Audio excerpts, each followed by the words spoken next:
ಇನ್ನು ಮುಂದೆ ಈ ಅಂತಸ್ಥತ್ವಾಧಿಕರಣಕ್ಕೆ ಸಂಬಂಧಪಟ್ಟಂತೆ ಸೂತ್ರಗಳ ಅರ್ಥಗಳನ್ನು ಮತ್ತೆ ಮೂರು ಮತಗಳ ವಿಮರ್ಶೆಗಳನ್ನು ಗಮನಿಸಬೇಕು. ಹರಿಯಾಚಾರ್ಯರ ಪುಸ್ತಕದಲ್ಲಿ 107ನೇ ಪುಟ ಅದು ಅಂತಸ್ಥ ಧರ್ಮೋಪದೇಶ ಅಂತ. ತತ್ವ ಸಮನ್ವಯಾತ್ ಅಂತಿದೆಯಲ್ಲ, ಆ ಸೂತ್ರದಿಂದ ತತ್ತು ಅಂತ ಅನ್ನೋದನ್ನ ಇಟ್ಕೊಳ್ಬೇಕು.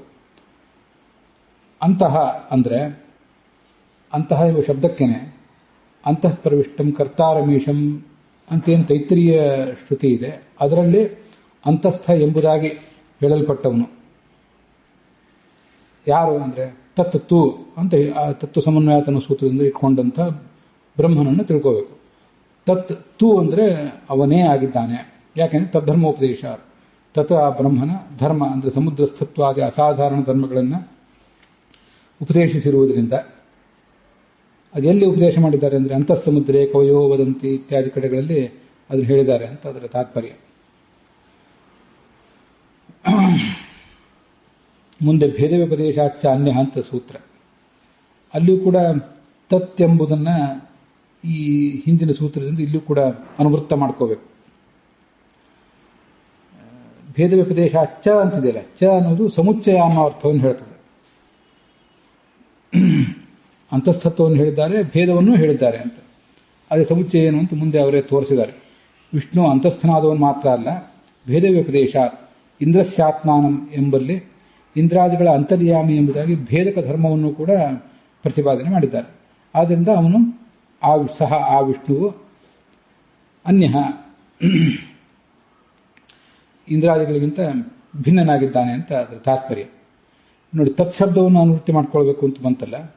ತತ್ವ ಅಂದ್ರೆ ಈ ಹಿಂದೆ ಬ್ರಹ್ಮ ಅಂತ ನಪುಂಸಕ ಲಿಂಗದಲ್ಲಿ ಬಂದಿದ್ದರಿಂದ ತತ್ವವನ್ನು ಬ್ರಹ್ಮವೇ ಅಂತ ಮಾಡ್ಕೊಂಡಿದ್ವಿ.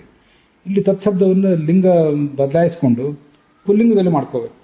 ಅದರಿಂದ ಸಹ ವಿಷ್ಣು ಅವನೇ ಇಂದ್ರಾದಿಗಳಿಗಿಂತ ಭಿನ್ನನಾಗಿದ್ದಾನೆ ಅಂತ ಹೀಗೆ ಅದರ ಅರ್ಥ ಆಗ್ತದೆ.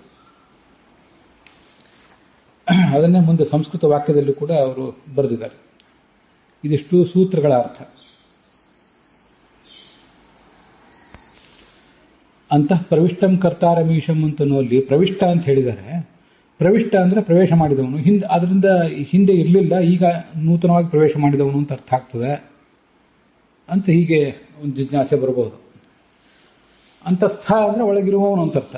ತಿಷ್ಠತಿ ಸ್ಥಃ, ಅಂತಸ್ಥ ಅಂತ ಅನ್ನೋದಕ್ಕೂ ಪ್ರವಿಷ್ಟ ಅಂತ ಅನ್ನೋದಕ್ಕೂ ಹೊಂದಾಣಿಕೆ ಹೇಗೆ ಅಂತ ಒಂದು ಜಿಜ್ಞಾಸೆ ಬರಬಹುದು.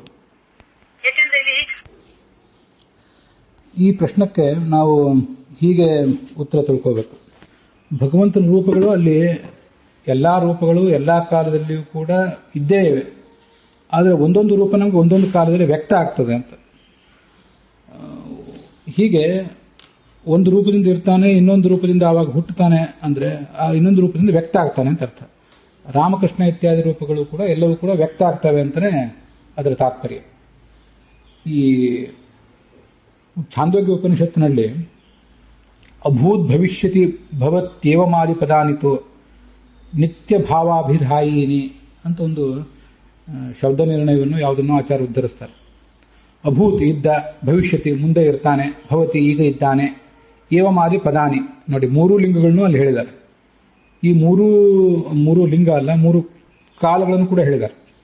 ಈ ಪದಗಳು ಸ್ಪಷ್ಟವಾಗಿದೆ ನೋಡಿ. ನಿತ್ಯ ಭಾವ ಅಭಿಧಾಯಿನಿ, ಭಗವಂತನ ನಿತ್ಯವಾದ ಅಸ್ತಿತ್ವವನ್ನೇ ವರ್ಣನೆ ಮಾಡ್ತವೆ ಅಂತ ಹೀಗೆ ಬಂದಿದೆ ಛಾಂದೋಗ್ಯ ಉಪನಿಷತ್ತಿನಲ್ಲಿ. ಆದ್ರಿಂದ ಪ್ರವಿಷ್ಟ ಅಂತಂದ್ರೆ ಈ ಅದು ಕರ್ತರ ಸಲಿಕ್ತ ಪ್ರತ್ಯಯ ಬಂದಿದೆ. ಅದಕ್ಕೆ ಇವತ್ತು ಪ್ರವಿಷ್ಟ ನೀವು ಅರ್ಥ ಮಾಡ್ಕೋಬೇಕಾಗೇ ಇಲ್ಲ. ಭೂತಕಾಲದ ಅರ್ಥವನ್ನು ಅದು ಹೇಳ್ತದಲ್ಲ. ಪ್ರವಿಷ್ಟ ಅಂದ್ರೆ ಹಿಂದಿಂದ್ರೂ ಇರುವವನು ಅಂತಾನೆ ಅರ್ಥ. ಯಾವ ಕಾಲದಿಂದ್ರೂ ಹಿಂದಿಂದ್ರೂ ಇರುವವನು ಅಂತಾನೆ ಅದರ ಅರ್ಥ ಆಗ್ತದೆ. ಮತ್ತೆ ಪ್ರವಿಷ್ಟ, ಸ್ಥ ಅಲ್ಲಿ ಷ್ಠ ಅನ್ನೋದು ಈ ಷ್ಠಾಗತಿ ನಿವೃತ್ತ ಧಾತುವಿನಿಂದ ಬಂದಿರುವಂತಹ ಅಕ್ತ ಪ್ರತ್ಯಯ. ಅದಕ್ಕೆ ವಿ ಅಂತ ಉಪಸರ್ಗ, ಪ್ರ ಅಂತ ಉಪಸರ್ಗ. ಪ್ರ ಅಂತ ಉಪಸರ್ಗಕ್ಕೆ ಶಬ್ದಕಲ್ಪದ್ರುಮದ ದೃಷ್ಟಿಯಿಂದ ಒಂದ್ಸರಿ ನೋಡಿದಾಗ ಗತಿ ಅಂತ ಅರ್ಥ, ಆರಂಭ ಅಂತ ಅರ್ಥ, ಉತ್ಕರ್ಷ ಅಂತ ಅರ್ಥ. ಅಲ್ಲಿ ಆರಂಭ ಅಂತ ಒಂದು ಅರ್ಥ ಇದೆ ನೋಡಿ. ಈಗ ಪ್ರಾರಂಭ ಅಂತ ನಾವು ಹೇಳ್ತೀವಿ, ಪ್ರಾರಂಭಿಸುವುದು ಅಂತ. ಅದು ಕೂಡ ಈ ಪ್ರ ಅನ್ನೋ ಉಪಸರ್ಗದಿಂದ ಬಂದಿದೆ ಅನ್ನೋದು ನಮಗೆ ಸ್ಪಷ್ಟ ಆಗಿದೆ. ಅದರಿಂದ ಪ್ರವಿಷ್ಟ ಅಂತಂದ್ರೆ ಆರಂಭದಿಂದಲೂ ಇರುವವನು ಅಂತ ಹೀಗೊಂದು ಅರ್ಥ ಆಗ್ತದೆ. ಅಲ್ಲಿ ಇರ್ಲಿಕ್ಕೆ ಪ್ರಾರಂಭಿಸುವವನು ಅಂತ ಅರ್ಥ ಅಲ್ಲ, ಆರಂಭದಿಂದಲೂ ಇರುವವನು. ಉತ್ಕರ್ಷ ಅಂತ ಇನ್ನೊಂದು ಅರ್ಥ ಇದೆ.